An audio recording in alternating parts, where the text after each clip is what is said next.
Hi guys, so this is gonna be the first of many to come peripheral reviews. So I have so many mousepads in my review, and I'm just gonna be pumping out these videos. Keep in mind, anything I say and all my preferences, they all come from a Valorant perspective. So that's probably gonna mean I like things with more control more, since I play a slower paced game. So the first mousepad I'm gonna be reviewing is the Artisan Zero Soft, and I mean everyone just knows this pad. Like many pros that don't even know anything about mousepads, they buy it anyways. This is probably because everyone knows Artisan is like the premium brand and the Zero is just the slowest of the Artisan lineup. So I first started playing Valorant 3 years ago in the beta, and the first mousepad I ever bought was the QCK. And then somewhere during the first episode, I think, I bought my first Artisan Zero from Amazon. And to be honest, at first I really wasn't impressed with it. I mean, it was comfortable to use, but it just felt like a regular mousepad. But over the years, I've bought and used so many mousepads that I think I really appreciate the Artisan Zero. Like, it's just a pad that you can use in literally every game. I mean, it's not slow, it's not fast, it's just, if I had to use one pad for the rest of my life, it would literally be the Artisan Zero. Alright, so the Artisan Zero comes in at 490 by 420 millimeters, and the soft is 4 millimeters thick. I believe the X-Soft is also 4 millimeters thick. So Artisan, they use a pour-on base right here. They use a pour-on base, and it contributes to how plushy the pad is. So again, this is a soft review, and the soft isn't too plushy. Like, you can definitely dig into it, but you definitely can't like go crazy like the X-Soft. And to be honest, it's just the right amount of comfortability. So when I play Valorant, the way I hold my mouse is I play fingertip grip, and I hold my mouse really tight, and I press down into the pad like quite a lot. So the soft, it really helps with that. And I don't really like feeling my desk, so when I use pads that aren't thick like Artisan pads, I stack them on top of each other. So for example, I'll have my GameSense radar, and I'll put it on top of my GSR, or like I'll put it on top of my VAC CPA. Like, I don't know why, I just don't like feeling the desk. If you don't know what to get, I would probably just get the soft since it's super safe. And the extra soft can definitely be too squishy for some people. Like, I have the extra soft, and it's definitely too plushy for me. So for texture, the Zero Soft, it does have texture. It's not completely smooth like cloth pads. And I have both the old Zero and the new Zero. And the way you can tell is there's a logo. So if you look right here, there's a logo.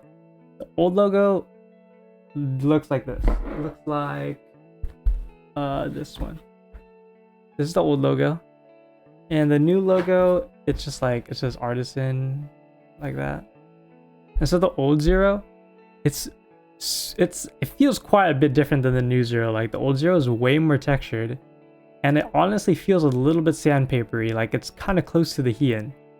But the new one does not feel like that at all. So if you buy a Zero right now, you're gonna get the new one. And as I said before, the Zero is definitely textured, but it's not textured enough to where it's uncomfortable. Like, I much prefer putting my arm on the pad than on my desk. And even if you don't like textured pads, it's really comfortable, so you're not even gonna notice it when you're using it. Like, a Hien feels like sandpaper, and like a Hien feels like there's a bunch of bumps on the mouse pad, but the Zero does not feel like that. So in terms of durability, Artisan is known for making super durable pads that will last you a long time. But that's not to say that the pads don't break in. For example, I've had the Zero for a year, and there is a difference in places where I use it versus where I don't use the pad. So if you notice right now, I have my pad upside down. So I usually play with the logo on the bottom right. And the other corner, so the corner I'm using right now, where the logo is, it's quite a bit faster than the other corner. So there's that break-in period. Personally, I do prefer using it after the break-in period versus a brand new one. But I'm just doing this right now because I just wanted to have that new feeling. However, guys, okay, my old Zero, it has slow spots that are just crazy. Like, okay, wait, let me bring it out for you guys. It is crazy how slow it is in some spots. So I have my old Zero here. Okay, just look at this. Okay, so this is look at this glide. It's just like right when it gets to like this point, it just stops.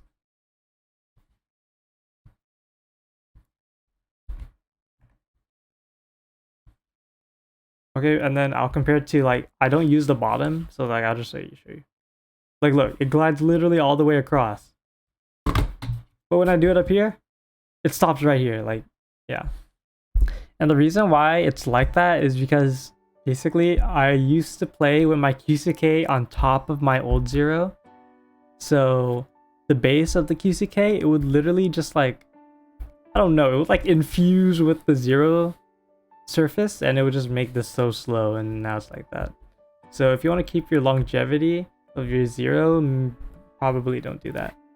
Now the most important factor for me when it comes to pads is 100% is the speed and the friction of the pad. Since I play Valorant and Kovacs, I prefer pads that give me a locked in feeling, because when you're playing like Apex or something, like you're kind of moving all around all the time, but when you're playing Valorant, like you kind of want to stop at places, right? So I really don't like pads that have a slippery feeling. And a pad that has a slippery feeling that I can think of right now is the Hayate Otsu.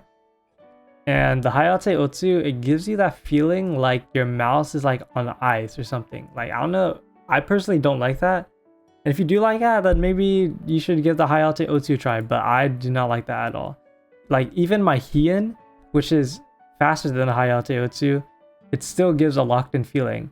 And this is probably due to some combination of static and dynamic friction. And since we know the Zero is a control pad of the Artisan lineup, it's mostly compared to the QCK. However, it's definitely not a slow pad. Like, it is a slower pad, but it's definitely not a slow pad. Like, I would consider it to be a slow to medium speed pad. And because something about slow to mid pads is that they give like this feeling of your mouse being dragged in the opposite direction than where you swipe. Like, it's like you're fighting your mouse pad, kind of. It kind of feels like that. But Zero does not have this feeling at all, and I really like using it.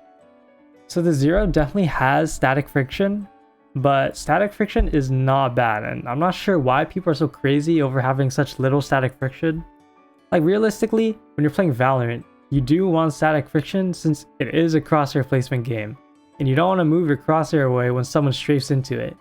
And yes, you do need a micro adjust, but the Zero doesn't have enough static friction where it hinders your micro adjustments at all. Like, if I want to move my mouse, I can move my mouse. But if I don't want to move my mouse, then my mouse is not going to move. The Zero has static friction enough where it just helps keep you stable, but it doesn't hinder that ability to micro adjust. And I've hit some of my best micro adjustment tasks in Kovacs using my Zero. So in terms of dynamic friction or stopping power, the Zero definitely doesn't lack any. And like, I feel like I can stop like a dime when I use the Zero. I can do it way better with this pad than a lot of other pads. Stopping power is probably the most important factor to me with the pad, because in Valorant, I'm basically always flicking the angles, and I can do that way better with this pad. In Valorant, I play with a little bit of a higher sense, so I'll play around the 0.4 to 0.5 range at 800 DPI. So the stopping power of the Zero, it helps prevent like this floatiness feeling. When you play high sense, you kind of get this floatiness feeling where you're kind of like, you're just not snapping the angles. I don't know how to describe it. So yeah, in terms of static friction and dynamic friction, the Zero has enough static friction to keep you stable, but doesn't have enough static friction to keep you from micro adjusting. And it has a lot of stopping power and dynamic friction, which is really good for Valorant. However, one thing to note I noticed on the Zero is that mouse feet plays kind of a big role in how fast it feels. And I'm not talking about like if you use Tiger Ice or Core Pads or anything like that. I'm talking about basically how big your mouse feet are. So, for example, the G Pro obviously has huge mouse feet, right? But if you use something like the Starlight, as you can see, it has 4 small mouse feet. The Zero is gonna feel way faster when you use like small mouse feet like this. Like my G Pro, it literally feels like almost like a different pad. So keep that in mind. Alright, to wrap up, the Artisan Zero is one of the best pads for Valorant, and I would definitely recommend it to anyone looking to get into more premium pads. Yes, I know there's like the LGG Saturn Pro and all these other pads, but I mean, I feel like everyone should own one Artisan pad, or at least try the Zero. Like, I really recommend it. Like, there's just, I don't know, to me there's just nothing like it. The Saturn Pro does not even come close to the Zero, in my opinion. So yeah, this is my all-time favorite pad. I use it the most, and I did use the Artisan Zero to hit Radiant. So yeah. Alright guys, this was my first review, so let me know what you guys thought. Please give feedback and suggestions in the comments. Yeah, this is my first review, so like I'm kind of bad at talking, but I'm sure I'll get better when I do it more. Please give suggestions of what I should review next, and yeah, that's all. Alright, see you guys.